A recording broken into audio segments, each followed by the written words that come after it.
السلام عليكم ورحمة الله. أنا لوساندا، أهلا بيكم في مطبخي. النهاردة هنعمل مع بعض وصفة لصدور الدجاج، هي جديدة ومختلفة، وهي فراخ بالكاري بطريقة المطعم الهندي. بس في البداية قبل ما نتكلم عن المقادير وطريقة التحضير، ما تنسوش تعملوا لنا سبسكرايب وتفعلوا زر الجرس ولايك وشير للفيديو عشان يوصلكم كل جديد. في البداية في حلة سخنة على النار هنحط مكعبين من الزبدة وندوبهم بالشكل ده. ممكن نحط معلقتين من الزيت برضو. بعد كده هننزل عليها ببصلة كبيرة مفرومة او مبشورة، بنقلبها بس بتمتزج مع الزبدة، يعني مش بتاخد لون ذهبي. بعد كده هنبتدي ان احنا ننزل عليها ب4 فصوص من الثوم المفروم ونقلبهم عشان تاخد طعم البصل والزبدة بالشكل ده.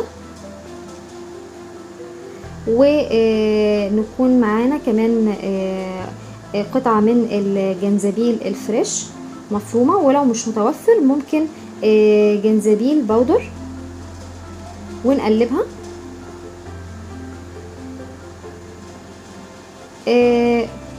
بعد كده هننزل على المكونات دي بصدور الدجاج المتقطعة لمكعبات صغيرة زي ما حضراتكم شايفين. دوت كيلو من الصدور. بنستمر في تقليبها لحد اما بيتغير لون الفراخ بالشكل ده.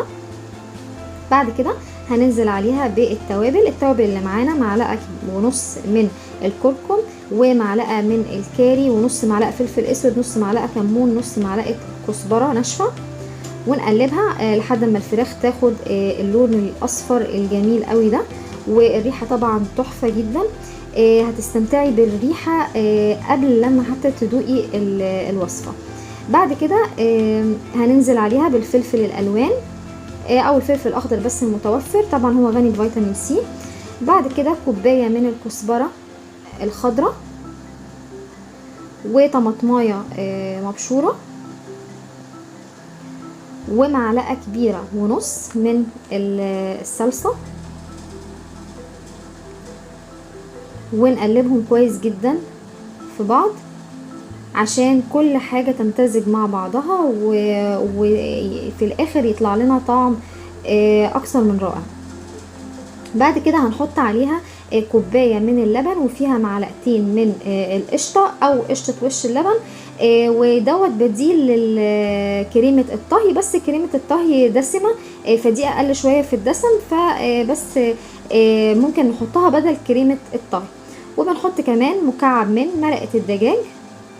مرقة الدجاج ممكن نستخدمها، هي ما فيهاش اي خطورة، بس بنستخدمها على فترات متباعدة. هتبتدي الفراخ معانا في الصوص ده تغلي، هنغطيها لحد ما تستوي. نحط عليها حوالي ربع كوباية مية، ومعلقة صغيرة من الملح، لان المرقة طبعا فيها ملح فما نزودش قوي بالشكل ده. هنا ابتدت ان هي تستوي وهتكون جاهزة معانا للتقديم.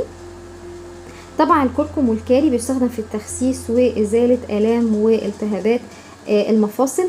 طبعا هي أكلة جميلة جدا وهتعجبكم إن شاء الله وتجربوها، وهي وصفة في حلة واحدة.